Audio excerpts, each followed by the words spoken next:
Hi hello welcome back to my channel. ಒಲ್ಲದ ಬಂದ ಭಾಗ 2. ಸರ್, ಇದು ನನ್ನ ರಿಸೈನಿಂಗ್ ಲೆಟರ್, ಅಂದರೆ ರಾಜೀನಾಮೆ ಪತ್ರ ಎಂದು ಸ್ಪಷ್ಟವಾಗಿ ಹೇಳಿ ಅವನ ಮುಂದೆ ಚಾಚಿದಳು. ಯಾವ ಉತ್ತರವೂ ನೀಡದೆ ಅದನ್ನು ಈಸ್ಕೊಂಡನು ಅಥರ್ವ. ಮರುಕ್ಷಣವೇ ತಡಮಾಡದೆ ಅವಳು ತಿರುಗಿ ನಡೆಯಲಾರಂಭಿಸಿದಾಗ ಅವಳು ಕೊಟ್ಟ ಪತ್ರವೆಲ್ಲವೂ ಈಗ ಕಾಗದದ ಮಳೆಯಾಗಿ ಅವಳ ಮೇಲೆಯೇ ಸುರಿಯಿತು. ಆಘಾತದಿಂದ ಹಾಗೆಯೇ ನಿಂತಿದ್ದವಳ ಕೈ ಹಿಡಿದು ತನ್ನತ್ತ ತಿರುಗಿಸಿದನು. ಆಘಾತದಿಂದ ಅವಳು ಅವನನ್ನು ನೋಡಿದಳು. ಈಗ ಅವನು ಅವಳನ್ನು ತನ್ನ ಕುರ್ಚಿಯ ಬಳಿಗೆ ಎಳೆದುಕೊಂಡು ಹೋದನು. ಅವಳು ಅವನ ವೇಗಕ್ಕೆ ಸರಿಗಟ್ಟಲಾಗದೆ ಎಡವಿ ಆ ಟೇಬಲ್ಗೆ ಗುದ್ದಿಕೊಂಡಳು. ಆ ರಭಸಕ್ಕೆ ಟೇಬಲ್ ಮೇಲಿದ್ದ ಕೆಲವು ಪೇಪರ್ಗಳು ಚೆದುರಿದವು. ಅದು ಅವಳಿಗೆ ಇನ್ನಷ್ಟು ಭಯವನ್ನು ಹುಟ್ಟಿಸಿತು. ಆದರೂ ಅದಾವುದನ್ನು ಲೆಕ್ಕಿಸದ ಅಥರ್ವ ತನ್ನ ಕುರ್ಚಿಯಲ್ಲಿ ಕುಳಿತು ಅವಳನ್ನು ಎಳೆದು ತನ್ನ ಪಕ್ಕದಲ್ಲಿ ನಿಲ್ಲಿಸಿಕೊಂಡು ಅಲ್ಲಿದ್ದ ತನ್ನ ಸಿಸ್ಟಮ್ ಆನ್ ಮಾಡಿ CCTV ದೃಶ್ಯವೊಂದನ್ನು ಅವಳಿಗೆ ತೋರಿಸಿದನು. ಅದನ್ನು ನೋಡಿದ ಅವಳಿಗೆ ಏನೂ ಅರ್ಥವಾಗಲಿಲ್ಲ. ಇದು ಏನೆಂದು ನಿನಗೆ ಗೊತ್ತಾಗುತ್ತಿದೆಯಾ ಎಂದು ಅವಳನ್ನು ನೋಡದೆಯೇ ತನ್ನ ಒಂದೇ ಬೆರಳನ್ನು ಸ್ಕ್ರೀನ್ ಕಡೆಗೆ ತೋರಿಸಿ ನೋಡಲು ಹೇಳಿದನು. ಸರ್, ಇದು ನಿನ್ನೆ ಸಂಜೆ ನಾನು ದಿವಾನ್ ಸರ್ ರೂಮಿನಿಂದ ಒಂದು ಫೈಲ್ ತೆಗೆದುಕೊಂಡು ಹೋದೆ, ಅದೇ ಇದು ಎಂದಳು. ಈಗ ಅದನ್ನು ಆಫ್ ಮಾಡಿ ಅವಳತ್ತ ತಿರುಗಿದವನು, ಅದು ಯಾವ ಫೈಲ್ ಅಂತ ನಿನಗೆ ಗೊತ್ತಾ ಎಂದು ತನ್ನ ವಿಚಾರಣೆಯನ್ನು ಪ್ರಾರಂಭಿಸಿದನು. ಗೊತ್ತಿಲ್ಲ ಸರ್, ದಿವಾನ್ ಸರ್ ತೆಗೆದುಕೊಂಡು ಬರಲು ಹೇಳಿದರು ಎಂದಳು. ನೀನು ನನ್ನ ಆಫೀಸ್ ರಿಸೆಪ್ಷನಿಸ್ಟ್, ಆದರೆ ದಿವಾನ್ಗೆ ಪರ್ಸನಲ್ ಆಗಿ ನೀನು ಯಾಕೆ ಕೆಲಸ ಮಾಡ್ತಾ ಇದೀಯಾ ಎಂದು ಕೋಪದಿಂದ ಕೇಳಿದನು. ಸಾರಿ ಸರ್, ದಿಢೀರನೆ ಆಫೀಸ್ ಕ್ಲೋಸ್ ಮಾಡುವ ಟೈಮ್ ರಿಸೆಪ್ಷನ್ಗೆ ಕಾಲ್ ಬಂತು. ನನ್ನ ಜೊತೆ ಕೆಲಸ ಮಾಡುವ ಅಕ್ಕ ಅವರ ಗಂಡನಿಗೆ ಹುಷಾರಿಲ್ಲ ಅಂತ ಪರ್ಮಿಷನ್ ತೆಗೆದುಕೊಂಡು ಮೊದಲೇ ಹೋಗಿದ್ದರು. ಎಲ್ಲರೂ ಹೊರಟ ನಂತರ ನಾನು ಹೊರಡುವಾಗ ಆ ಫೋನ್ ಬಂತು. ಅಟೆಂಡ್ ಮಾಡಿದೆ. ಅವರ ರೂಮಲ್ಲಿ ಒಂದು ಫೈಲ್ ಇದೆ ಅಂತಲೂ ಅದನ್ನು ತೆಗೆದುಕೊಂಡು ಕೆಳಗೆ ಬಂದು ಆ ಕಾರಿನಲ್ಲಿ ಕೊಡಲು ಹೇಳಿದರು. ಅದಕ್ಕೆ ನಾನು ಹೋದೆ. ಒಂದು ವೇಳೆ ಪ್ಯೂನ್ ಇದ್ದಿದ್ದರೆ ಅವರು ಆ ಕೆಲಸ ಮಾಡುತ್ತಿದ್ದರು ಎಂದು ಅವಳು ಹೇಳಿದಳು. ಅದು ಯಾವ ಡಾಕ್ಯುಮೆಂಟ್ ಗೊತ್ತಾ? ಹಲವು ಕೋಟಿ ರೂಪಾಯಿ ಬೆಲೆ ಬಾಳುವ NRI ಪ್ರಾಜೆಕ್ಟ್ಗಾಗಿ ನಾನು ಕೋಟ್ ಮಾಡಿದ್ದ ಟೆಂಡರ್ ಕೊಟೇಶನ್ ಫೈಲ್.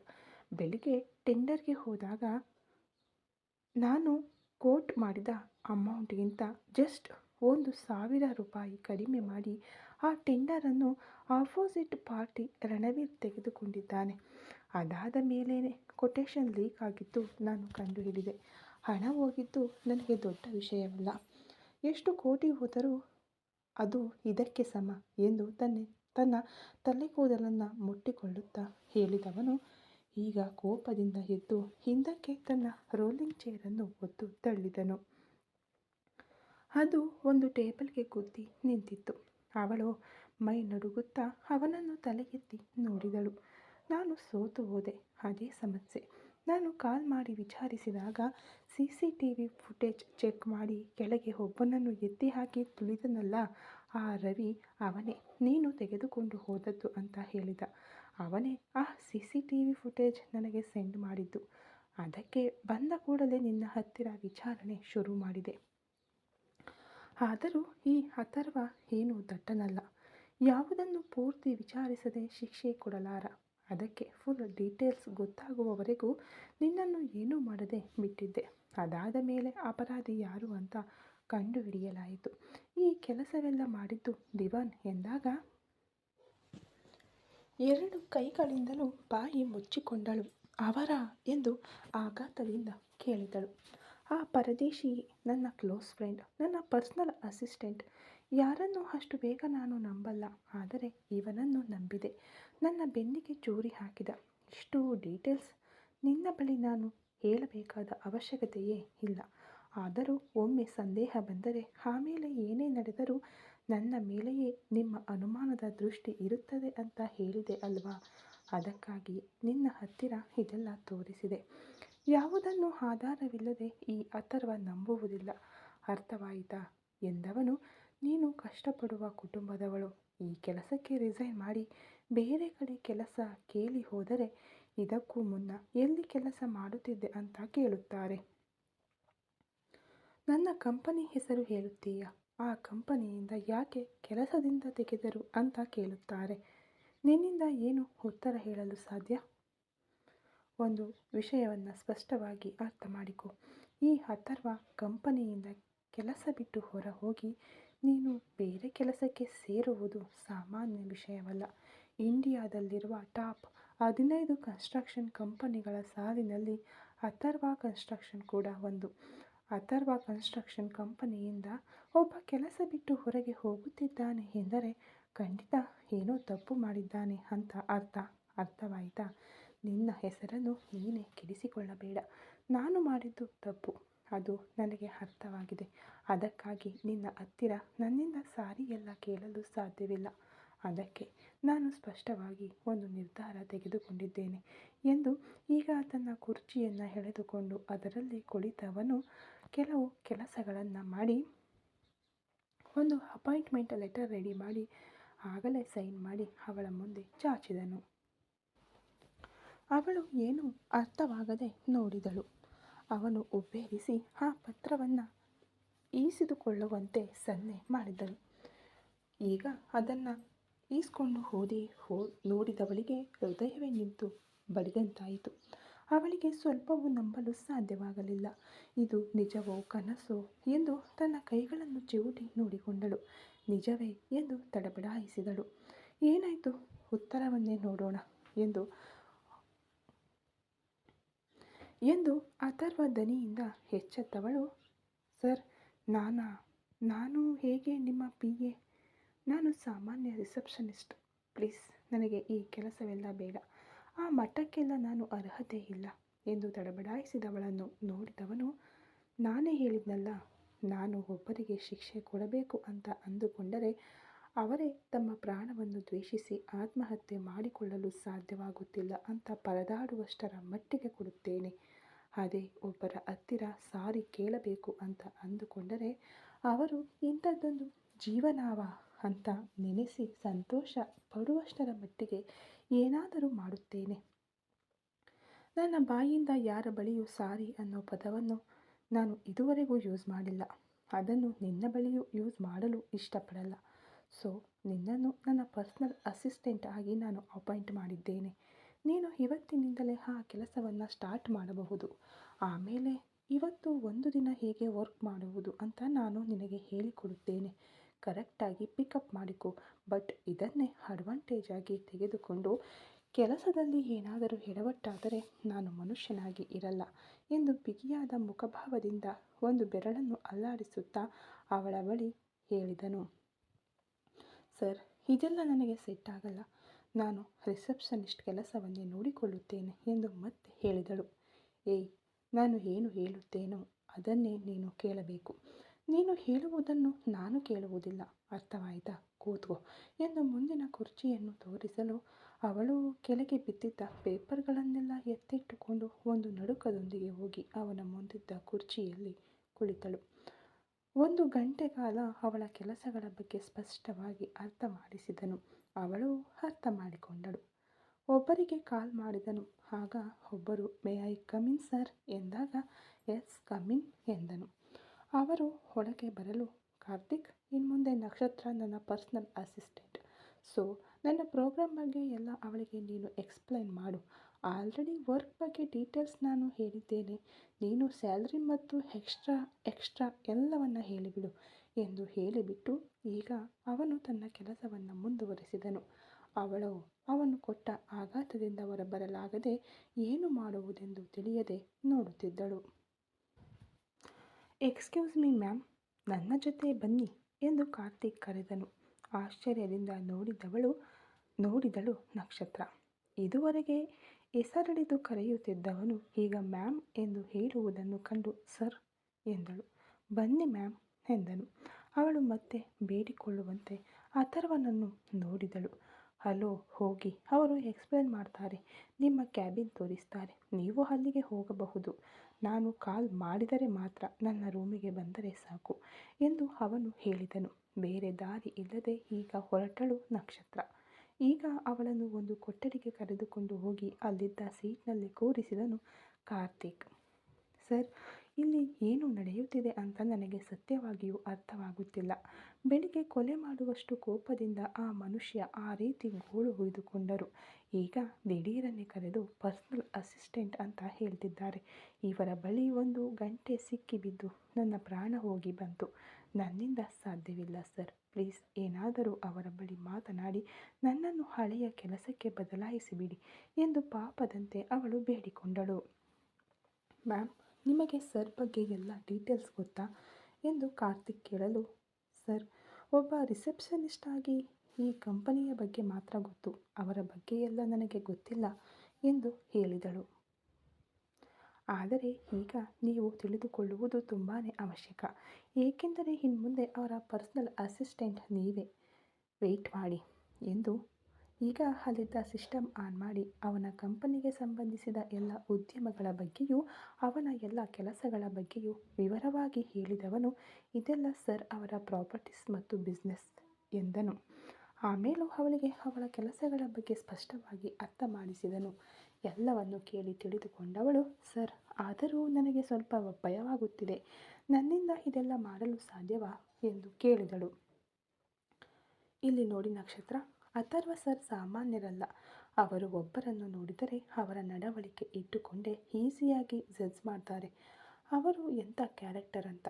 ಅಂಥವರು ನಿಮ್ಮನ್ನು ಅವರ PA ಆಗಿ ಸೆಲೆಕ್ಟ್ ಮಾಡಿದ್ದಾರೆ ಅಂದರೆ ಕಾರಣವಿಲ್ಲದೆ ಇರಲಾರದು.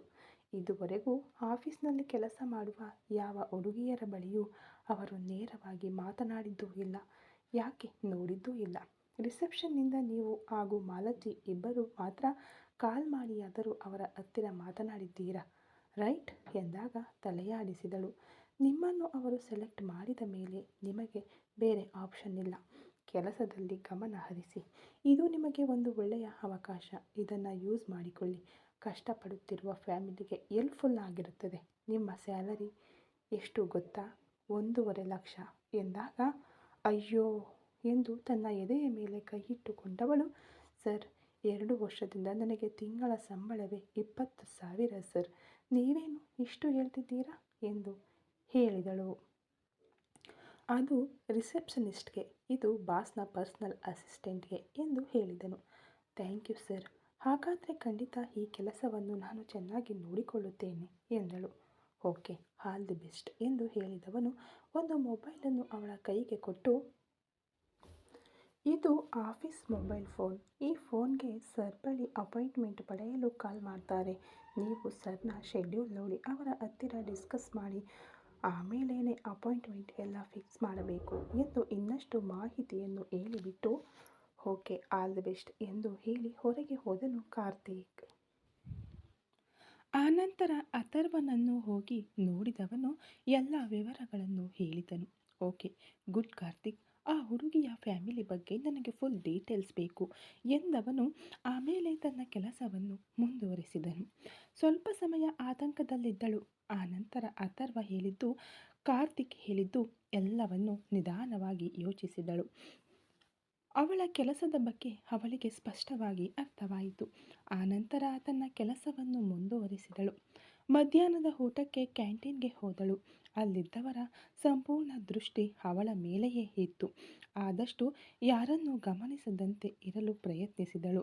ಆದರೆ ಸಾಧ್ಯವಾಗಲಿಲ್ಲ. ಕೆಲವರ ಅನಗತ್ಯ ಮಾತುಗಳು ಅವಳ ಕಿವಿಗೆ ಬಿದ್ದವು.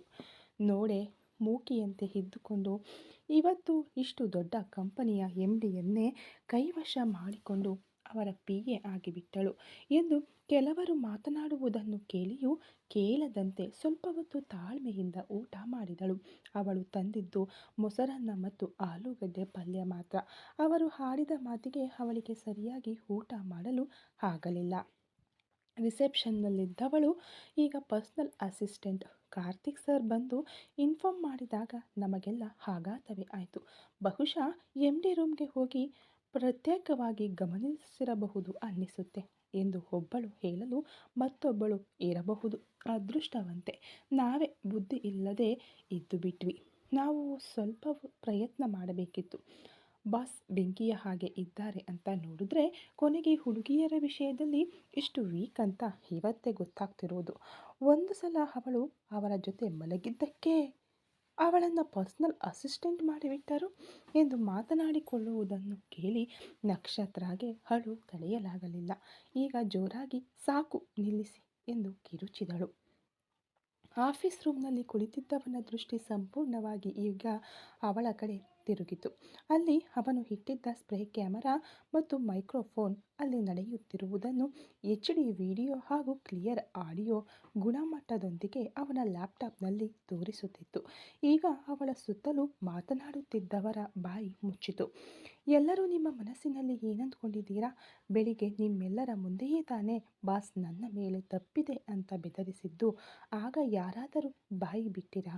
ನಿಮ್ಮ ಜೊತೆ 2 ವರ್ಷ ನಾನು ಕೆಲಸ ಮಾಡಿದ್ದೇನೆ. ನಿಮ್ಮಲ್ಲಿ ಯಾರೊಂದಿಗಾದರೂ ನಾನು ಅನಾವಶ್ಯಕವಾಗಿ ಮಾತನಾಡಿದ್ದೇನಾ? ಇಲ್ಲ ಇದೇ ಆಫೀಸ್ನಲ್ಲಿ ನನಗೆ ಎಷ್ಟು ಜನ ಪ್ರಪೋಸ್ ಮಾಡಿದ್ದೀರಾ? ಯಾರೊಂದಿಗಾದರೂ ಮರ್ಯಾದೆ ಇಲ್ಲದೆ ನಡೆದುಕೊಂಡಿದ್ದೀನಾ?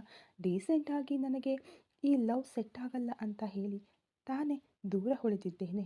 ಯಾರ ಮನಸ್ಸನ್ನು ನಾನು ನೋಯಿಸಿಲ್ಲ.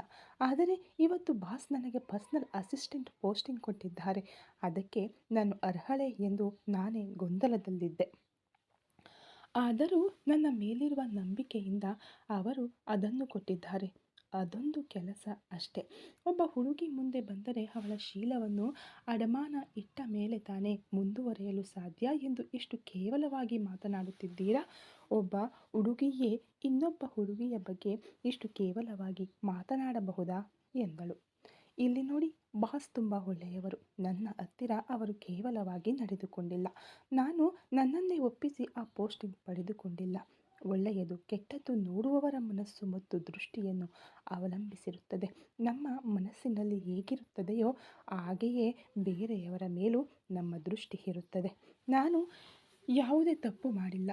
ಇದರ ಮೇಲೆ ನನ್ನ ಬಗ್ಗೆ ಯಾರು ತಪ್ಪಾಗಿ ಮಾತನಾಡಿದರೂ ನನಗೆ ಯಾವ ಚಿಂತೆಯೂ ಇಲ್ಲ ಎಂದು ಹೇಳಿ ಆ ಕ್ಷಣವೇ ಟಿಫನ್ ಬಾಕ್ಸ್ ಮುಚ್ಚಿಕೊಂಡು ಕ್ಯಾಂಟೀನ್ನಿಂದ ಹೊರ ನಡೆದಳು ನಕ್ಷತ್ರ. ಪರವಾಗಿಲ್ಲವೇ, ತುಂಬ ಹೆದರುವ ಹುಡುಗಿ ಅಂದುಕೊಂಡರೆ ಸಮಸ್ಯೆಗಳನ್ನು ತುಂಬ ಧೈರ್ಯವಾಗಿ ಸ್ಪಷ್ಟವಾಗಿ ಹ್ಯಾಂಡಲ್ ಮಾಡುತ್ತಿದ್ದಾಳೆ ಎಂದು ಲ್ಯಾಪ್ಟಾಪ್ ನೋಡುತ್ತಲೇ ಕಾರ್ತಿಕ್ಗೆ ಹೇಳಿದ ಅಥರ್ವ. ಎಸ್ ಬಾಸ್ ಎಂದನು ಕಾರ್ತಿಕ್.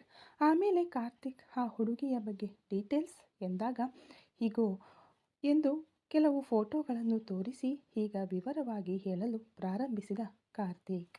ಅದೇ ಸಮಯದಲ್ಲಿ ತನ್ನ ಕೋಣೆಗೆ ಬಂದು ಕುಳಿತವಳು ತನ್ನ ಬ್ಯಾಗ್ನಲ್ಲಿದ್ದ ಫ್ಯಾಮಿಲಿ ಫೋಟೋವನ್ನು ತೆಗೆದು ನೋಡಿದಳು.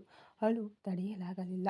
ಕಣ್ಣು ಮುಚ್ಚಿ ಆ ಕುರ್ಚಿಗೆ ಹೊರಗಿದವಳಿಗೆ ಕೆಲವು ವರ್ಷಗಳ ಹಿಂದೆ ನಡೆದ ಅತಿ ಭಯಂಕರವಾದ ಘಟನೆಗಳು ಕಣ್ಣ ಮುಂದೆ ಬಂದವು. ಕೆಲವು ವರ್ಷಗಳ ಹಿಂದೆ happy birthday to you, happy birthday to you, happy birthday to you Nakshatra, happy birthday to you my princess ಎಂದು ರಾತ್ರಿ ಗಡಿಯಾರದ ಮುಳ್ಳು ಸರಿಯಾಗಿ 12 ತಲುಪಿದ ತಕ್ಷಣ ತಂದೆಯ ಹಾಡು ಕೇಳಿ ಮೆಲ್ಲನೆ ಕಣ್ತೆರೆದು ನೋಡಿದಳು ನಕ್ಷತ್ರ. ಅವಳ ಕೋಣೆಯ ದೀಪಗಳನ್ನೆಲ್ಲ ಹಾರಿಸಿದ್ದರು. ಮೇಣದ ಬತ್ತಿಗಳು ಬೆಳಗುತ್ತಿದ್ದವು. ಆ ಮೇಣದ ಬತ್ತಿಯ ಬೆಳಕಿನಲ್ಲಿ ತನ್ನ ಕುಟುಂಬವನ್ನು ನೋಡಿದಳು. ಅವಳ ಅಮ್ಮ, ಅಪ್ಪ, ಅಕ್ಕ ಮೂವರು ಅವಳ ಎದುರು ಒಂದು ಕೇಕ್ನಲ್ಲಿ ಮೇಣದ ಬತ್ತಿ ಹಚ್ಚಿಕೊಂಡು ನಿಂತಿದ್ದರು. ನಗುತ್ತಲೇ ಎದ್ದಳು. ಏನು ಪುಟ್ಟಿ, ಬರ್ತ್ಡೇ ಕೂಡ ಮರೆತು ನಿದ್ದೆ ಮಾಡುವಷ್ಟು ಪಾಪಾಗೆ ಏನು ನಿದ್ದೆ ಎಂದು ಅವಳ ಅಪ್ಪ ಕೇಳಲು, ಸಾರಿ ಅಪ್ಪ, ನಾನು ಯಾವುದೋ ಯೋಚನೆಯಲ್ಲಿ ನನ್ನ ಬರ್ತ್ಡೇ ಮರೆತು ಬಿಟ್ಟೆ ಎಂದಳು. ಓಕೆ ಪುಟ್ಟಿ, ಎದ್ದೇಳು, ಕೇಕ್ ಕಟ್ ಮಾಡೋಣ ಎಂದ ತಕ್ಷಣ ಎದ್ದಳು. ಈಗ ಎಲ್ಲರೂ ಹ್ಯಾಪಿ ಬರ್ಡೇ ಟು ಯು ಹಾಡು ಹಾಡುತ್ತಿರಲು ಈಗ ಕೇಕ್ ಕಟ್ ಮಾಡಿದಳು ನಕ್ಷತ್ರ. ಮೊದಲು ತಾಯಿ ತಂದೆ ಇಬ್ಬರಿಗೂ ತಿನ್ನಿಸಿ ಆ ನಂತರ 8 ತಿಂಗಳ ಗರ್ಭಿಣಿಯಾಗಿರುವ ಅವಳ ಅಕ್ಕ ಕಾರುಣ್ಯಗೂ ತಿನ್ನಿಸಿದಳು. ಆಮೇಲೆ ಸ್ವಲ್ಪ ಹೊತ್ತು ಎಲ್ಲರೂ ಮಾತನಾಡಿ ಮಲಗಿದರು. ಮರುದಿನ ಬೆಳಿಗ್ಗೆ ಕುಟುಂಬದೊಂದಿಗೆ ನಟರಾಜ್ ಮುರುಗನ್ ದೇವಸ್ಥಾನಕ್ಕೆ ಹೋದರು. ಎಲ್ಲರ ಹೆಸರಿನಲ್ಲಿ ಅರ್ಚನೆ ಮಾಡಿಸಿ 4 ಕುಳಿತಿದ್ದರು. ಅಪ್ಪ, ಇವತ್ತು ಫುಲ್ ನಮ್ಮ ಜೊತೆಯೇ ಇರಿ. ನಾವು ಈವ್ನಿಂಗ್ ಮೂವಿಗೆ ಹೋಗೋಣ, ಮತ್ತೆ ಇಲ್ಲಿಗೆ ಬಂದು ಸ್ವಲ್ಪ ಹೊತ್ತು ಬೀಚ್ನಲ್ಲಿ ಆಟವಾಡೋಣ ಎಂದು ನಕ್ಷತ್ರ ಹೇಳಲು, ಬಂಗಾರ, ಅಪ್ಪನಿಗೆ ರಜೆ ಇಲ್ಲಮ್ಮ, ಪರ್ಮಿಷನ್ ಹಾಕಿ ಬಂದಿದ್ದೀನಿ. ಹಾಗಾಗಿ ನಾನು 11 ಗಂಟೆಗೆ ಆಫೀಸ್ಗೆ ಹೋಗಲೇಬೇಕು. ಸಾರಿ ಚಿನ್ನ, ಈವ್ನಿಂಗ್ ಬಂದು ಬೀಚ್ಗೆ ಮಾತ್ರ ಕರ್ಕೊಂಡು ಬರ್ತೀನಿ ಎಂದು ಹೇಳಿದರು. ಸರಿಯಪ್ಪ ಎಂದು ಅವಳು ಒಪ್ಪಿದಳು.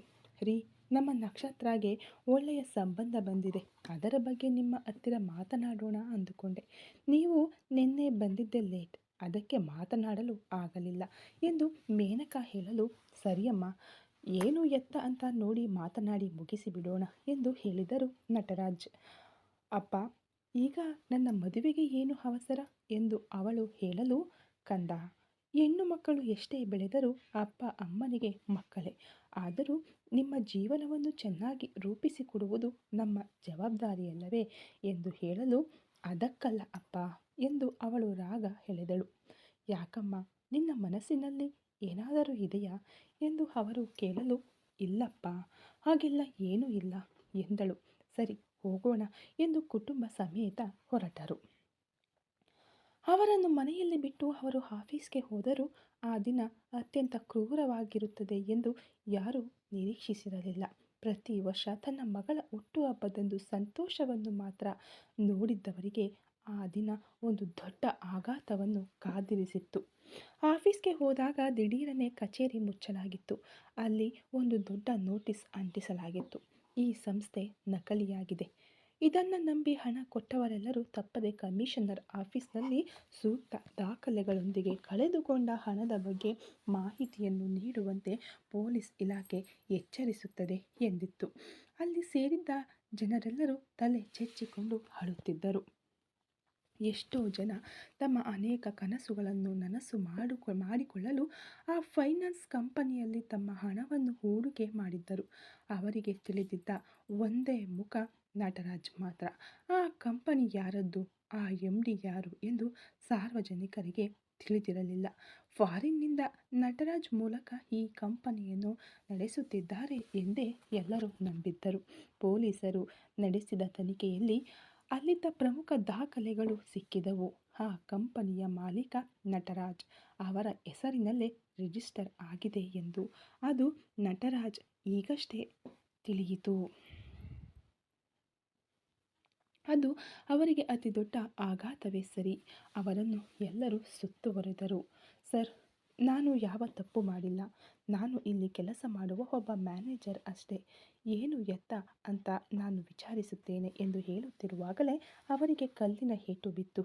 ತೀವ್ರ ಗಾಯಗಳಾಗಿದ್ದ ಅವರನ್ನು ಆ ಜನರಿಂದ ರಕ್ಷಿಸಿ ಪೊಲೀಸರು ಬಂಧಿಸಿದರು.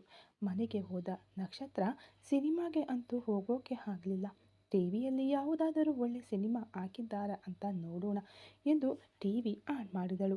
ಈಗ ಎಲ್ಲ ನ್ಯೂಸ್ ಚಾನೆಲ್ಗಳಲ್ಲೂ ನಕಲಿ ಹಣ ಹೂಡಿಕೆ ಕಂಪನಿ ನಡೆಸಿ ನಟರಾಜ್ 2 ಕೋಟಿ ರೂಪಾಯಿ ದೋಚಿ ಸಾರ್ವಜನಿಕರಿಗೆ ವಂಚಿಸಿದ್ದಾರೆ ಎಂಬ ಅನೇಕ ಸುದ್ದಿಗಳು ಪ್ರಸಾರವಾಗುತ್ತಿರುವುದನ್ನು ನೋಡಿದವರಿಗೆ ಆಘಾತವಾಯಿತು. ಏನು ಮಾಡಬೇಕೆಂದೇ ಅರ್ಥವಾಗಲಿಲ್ಲ. ಮೂವರು ತಕ್ಷಣ ಸ್ಟೇಷನ್ಗೆ ಹೋದರು. ಅವರನ್ನು ನೋಡಲು ಕೂಡ ಯಾರೂ ಬಿಡಲಿಲ್ಲ. ಒಂದು ರೀತಿಯಲ್ಲಿ ನಕ್ಷತ್ರ ಇನ್ಸ್ಪೆಕ್ಟರ್ ಬಳಿ ಬೇಡಿಕೊಂಡು ತನ್ನ ಅಪ್ಪನನ್ನು ಹೋಗಿ ನೋಡಿದಳು. ಅಪ್ಪ, ಏನಾಯ್ತಪ್ಪ? ಚೆನ್ನಾಗಿಯೇ ತಾನೇ ಆಫೀಸ್ಗೆ ಹೋದ್ರಿ? ನ್ಯೂಸ್ನಲ್ಲಿ ಏನೇನೋ ಹೇಳ್ತಿದ್ದಾರೆ, ಭಯ ಆಗ್ತಿದೆ ಅಪ್ಪ ಎಂದು ಆತಂಕದಿಂದ ಮಗಳು ಕೇಳಿದಳು.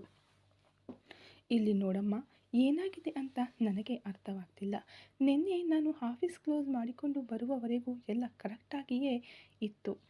ಆದರೆ ಇವತ್ತು ದಿಢೀರನೆ ಅದೊಂದು ಮೋಸದ ಕಂಪನಿ ಅಂತ ಹೇಳಿ ನೋಟಿಸ್ ಅಂಟಿಸಿದ್ದಾರೆ. ನಾನು ಕೂಡ ನನ್ನ MD ಯಾರು ಏನು ಅನ್ನೋದರ ಡೀಟೇಲ್ಸ್ ಎಲ್ಲವನ್ನು ಅವರಿಗೆ ಕೊಟ್ಟೆ. ಆದರೆ ಆ ಹೆಸರಿನಲ್ಲಿ ಕಾನೂನುಬದ್ಧವಾಗಿ ರಿಜಿಸ್ಟರ್ ಆಗಿಲ್ಲ ಅಂತಿದ್ದಾರೆ. ನನ್ನ ಹೆಸರಿನಲ್ಲೇ ಕಂಪನಿ ರಿಜಿಸ್ಟರ್ ಆಗಿದೆ ಅಂತಿದ್ದಾರೆ. ನನಗೆ ಏನೂ ಅರ್ಥವಾಗ್ತಿಲ್ಲಮ್ಮ. ಇನ್ನೂ ಹೇಳಬೇಕೆಂದರೆ ನಾನು ಕೊಟ್ಟ ಫೋಟೋದಲ್ಲಿರುವ ವ್ಯಕ್ತಿ ಜೀವಂತವಾಗಿಯೇ ಇಲ್ಲ ಅಂತಿದ್ದಾರೆ ಅಮ್ಮ. ಎಲ್ಲರೂ ಸೇರಿ ನನ್ನ ಮೇಲೆ ತಪ್ಪು ಹೊರಿಸ್ತಾ ಇದ್ದಾರೆ. ನನಗೆ ಏನು ಮಾಡಬೇಕು ಅಂತಾನೆ ಅರ್ಥವಾಗ್ತಿಲ್ಲ. 2 ಕೋಟಿ ರೂಪಾಯಿಗೆ ನಾವು ಏನು ಮಾಡೋದು ಎಂದು ಅವರು ಆತಂಕದಿಂದ ಮಾತನಾಡಿದರು. ಅಪ್ಪ, ನಾವು ಹೋಗಿ ಲಾಯರ್ನ ನೋಡುತ್ತೇವೆ ಎಂದಳು. ಸರಿಮ್ಮ, ನೀವೇನು ಹೆದರಬೇಡಿ. ಅಪ್ಪ ಯಾವ ತಪ್ಪು ಮಾಡಿಲ್ಲ ಎಂದು ಹೇಳಿದರು. ಸರಿ ಅಪ್ಪ ಎಂದು ಹೇಳಿಬಿಟ್ಟು ಈಗ ಅವಳು ತನ್ನ ಅಮ್ಮ ಅಕ್ಕನನ್ನು ಕರೆದುಕೊಂಡು ಲಾಯರ್ ಒಬ್ಬರನ್ನು ಭೇಟಿಯಾಗಲು ಹೋದಳು. ಈ ಕತೆ ಇನ್ನು ಮುಂದುವರಿಯುತ್ತದೆ. ದಯವಿಟ್ಟು ಸ್ಟೋರಿ ಇಷ್ಟ ಆಗ್ತಾ ಇದ್ದರೆ ಲೈಕ್ ಮಾಡಿ, ಶೇರ್ ಮಾಡಿ, ಕಮೆಂಟ್ ಮಾಡಿ, ಹಾಗೆ ಸಬ್ಸ್ಕ್ರೈಬ್ ಮಾಡೋದನ್ನು ಮಾತ್ರ ಮರಿಬೇಡಿ. Thank you so much.